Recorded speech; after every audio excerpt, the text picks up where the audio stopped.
కొద్దిసేపటి క్రితం గుడివాడ చేరుకున్నారట నందమూరి బాలకృష్ణ. పోలీసులు అడ్డుకున్నట్టుగా తెలుస్తోంది. గుడివాడ నియోజకవర్గాల్లో కొడాలి నానికి దీటుగా ప్రచారం చేయడానికి మన నందమూరి బాలకృష్ణ సిద్ధమయ్యారు.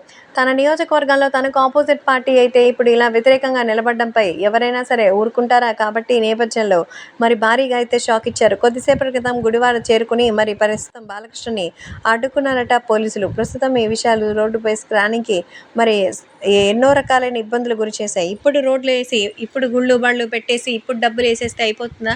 ఈ 5 ఏళ్ళకి ఏం చేశారు? ఓటు సమయంలో తప్ప మిగతా సమయంలో గుర్తుకు రామా అంటూ చెప్పినట్టుగా అయితే సమాచారం. కాబట్టి కొద్దిసేపటి క్రితం జనసేన చేయించుకున్నటువంటి వైసీపీ టెస్ట్కి మరి పాస్ అయ్యారా లేదా? ఎందుకంటే ఇక్కడ టెస్ట్లన్నీ గవర్నమెంటే చేస్తోంది. కాబట్టి గుడివాడ నియోజకవర్గానికి సంబంధించిన వ్యక్తిలో కొడాలి నానిని అడ్డు నిలిపి అటు ఇప్పటికీ తెలుగుదేశం పార్టీ ఓట్లు చీలకుండానే గట్టిగా కాపాడుకున్నారు.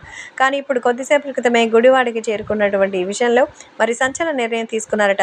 కొద్దిసేపటి క్రితమే గుడివాడ చేరుకుని బాలకృష్ణని అడ్డుకున్నారట. మరి పోలీసులు ఈ విషయం తెలిసి నందమూరి బాలకృష్ణ ఎంతగానో ఫైర్ అయ్యారట. బాలయ్య బాబు ప్రస్తుతం తనకి సంబంధించిన విషయాల పట్ల ఎంతో పాజిటివ్గా ఉంటారు. కాకపోతే మరి దీనికి ఏదైనా ఒక రకమైనటువంటి ఇబ్బంది కలగచ్చు. కాబట్టి ఈ విషయంలో జూనియర్ ఎన్టీఆర్కి సంబంధించిన విషయం మాత్రం ఎంతగానో సెన్సేషన్ అవుతోంది. నందమూరి బాలకృష్ణని పోలీసులు అడ్డుకోవడంతో ఎన్టీఆర్ మాట్లాడి ఆ ప్రాబ్లమ్ని సాల్వ్ చేశారట. జూనియర్ ఎన్టీఆర్ని కొడాలి నాని సైతం మరి ఆశ్చర్యపోయేలా చూసినట్టుగా తెలుస్తోంది. సో గుడివాడ చేరుకున్న నందమూరి బాలకృష్ణని కొట్టడానికి ప్రయత్నం చేసినట్టుగా తెలిసి ఎన్ఎస్జీ కమాండ్స్ వారిని వెతుక్కుంటూ వచ్చి అసలు విషయాన్ని ఏంటో బయటపెట్టాలని చూస్తుందని సమాచారం.